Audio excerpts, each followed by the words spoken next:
Hello students, welcome. हमने पिछली class में भी एरोमेटिक कंपाउंड की कुछ कैरेक्टरिस्टिक्स देखा था, ठीक है। आज फिर से कुछ कैरेक्टरिस्टिक आपको बताना बाकी हैं, वो देख लेते हैं।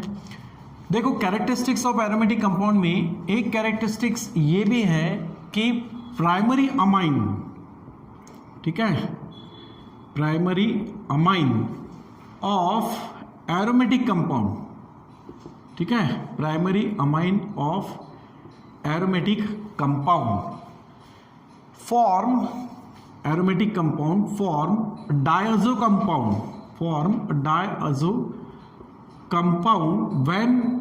when it is react with nitrous acid. अगर एरोमेटिक कंपाउंड नाइट्रस एसिड के साथ रिएक्ट हो तो वो डायazो कंपाउंड फॉर्म करते हैं, ठीक है। नाइट्रस एसिड मतलब जैसे HNO2, ओके। अब यही अगर हम एलिफेटिक कंपाउंड्स की बात करें, ठीक है, तो एलिफेटिक कंपाउंड्स में क्या होगा कि primary amine of aliphatic compounds does form diazo compound. ये डायazो कंपाउंड तो बनाएंगे, बट उस केस में डायazो कंपाउंड स्टेबल नहीं होता और वो वाटर के साथ रिएक्ट होके अल्कोहल में कन्वर्ट हो जाता है।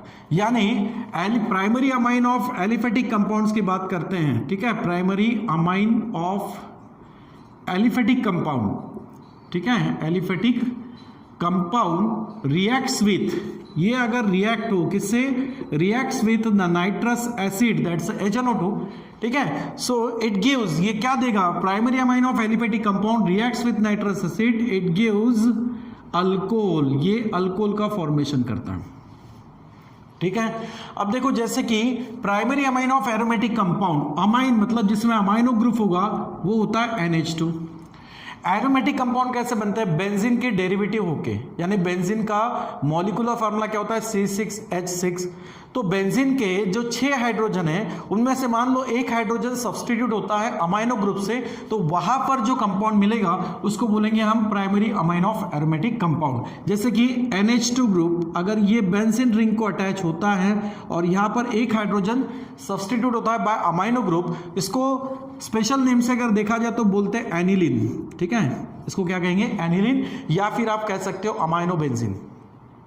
अब ये primary amine of aromatic compound अगर रिएक्ट होता है, किसके साथ रिएक्ट होता है, नाइट्रस एसिड के साथ में, ओके।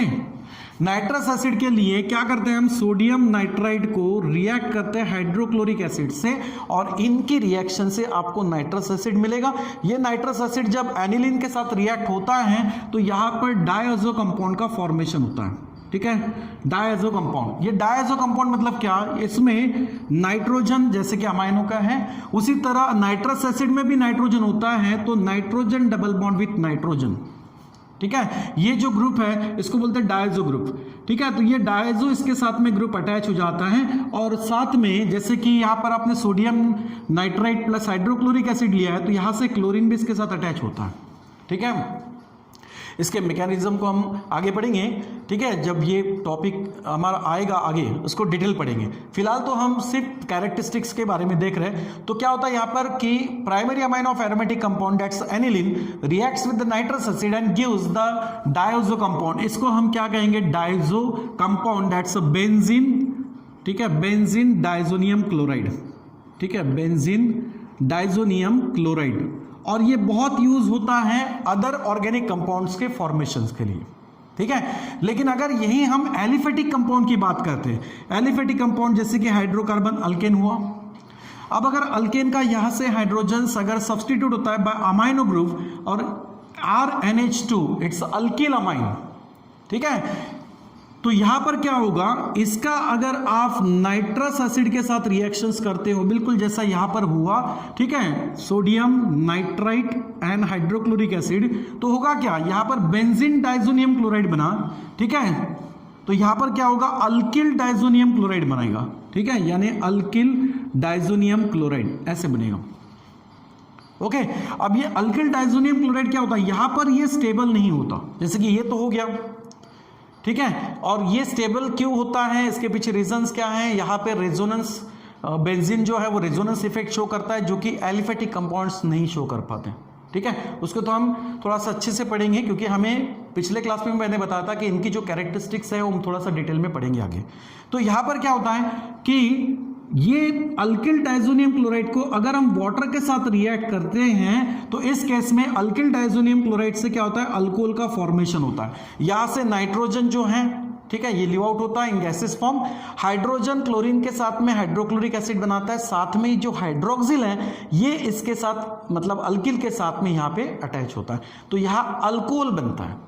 मतलब primary amine of aromatic compounds form diazo compound and primary amine of aliphatic compounds gives the alcohol when they are reacts with the nitrous acid. और डायजो कंपाउंड ये बहुत ही यूजफुल कंपाउंड होता है for the preparations of other aromatic compound, ठीक है। तो ये एक कैरेक्टरिस्टिक्स है। दूसरी एक कैरेक्टरिस्टिक्स है एरोमेटिसिटी, ठीक है, एरोमेटिसिटी। अब एरोमेटिसिटी ये प्रॉपर्टी है, ठीक है। ये प्रॉपर्टी क्या होती है कि जैसे एरोमेटिक कंपाउंड क्या होता है, साइक्लिक होता है। सो एरोमेटिक कंपाउंड, ठीक है, एरोमेटिक कंपाउंड्स आर साइक्लिक। एक तो साइक्लिक होते हैं, प्लेनर स्ट्रक्चर होता है इनका, ठीक है। जैसे कि बेंजीन की बात करें, बेंजीन में हर कार्बन sp2 हाइब्रिडाइज होता है, प्लेनर स्ट्रक्चर्स होता है। Aromatic compounds are cyclic planar, ठीक है। और यहां पर ये एरोमेटिसिटी शो करते हैं, मतलब क्या करते हैं, these aromatic compounds which are aromatic compounds are cyclic planar and gives, और क्या देते हैं, and gives the substitution reaction. ये सब्स्टिट्यूशन रिएक्शंस को शो करते हैं, ठीक है, substitution reaction rather than addition. Addition reaction से ज्यादा ये सब्स्टिट्यूशन रिएक्शंस को शो करते हैं, ओके, समझ में आया। खासतौर से अगर बेंजीन की बात करें तो electrophilic substitution reaction mostly show करता है। क्यों करता है, उसके पीछे भी रेजोनेंस का रीजन है, ठीक है, वो भी देखेंगे। तो एरोमेटिक कंपाउंड साइक्लिक होता है, प्लेनर होता है, और खासतौर से वो सब्स्टिट्यूशन रिएक्शंस को शो करता है रादर देन एडिशन। वैसे एलिफेटिक कंपाउंड्स में, एरोमेटिक कंपाउंड में तो क्या होता है, डबल बॉन्ड होता है।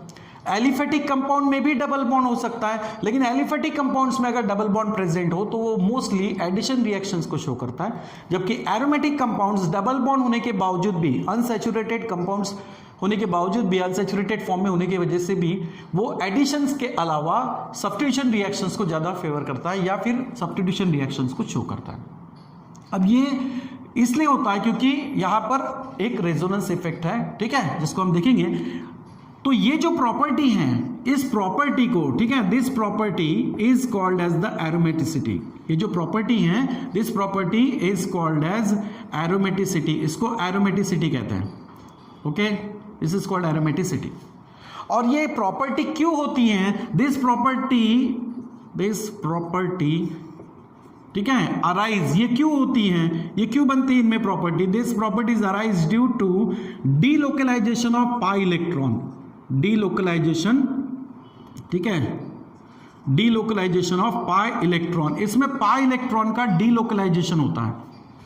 पाई इलेक्ट्रॉन मतलब जो डबल बॉन्ड में एक सिग्मा बॉन्ड होता है और एक क्या होता है, पाई बॉन्ड होता है, ठीक है। तो वही पाई बॉन्ड्स के इलेक्ट्रॉन, जिसको हम पाई इलेक्ट्रॉन कहेंगे, इसका डीलोकलाइजेशन होता है। कहां पर, this property arise due to delocalization of electron on the ring, on the aromatic ring, ठीक है। इस प्रॉपर्टी को कहते हैं एरोमेटिसिटी।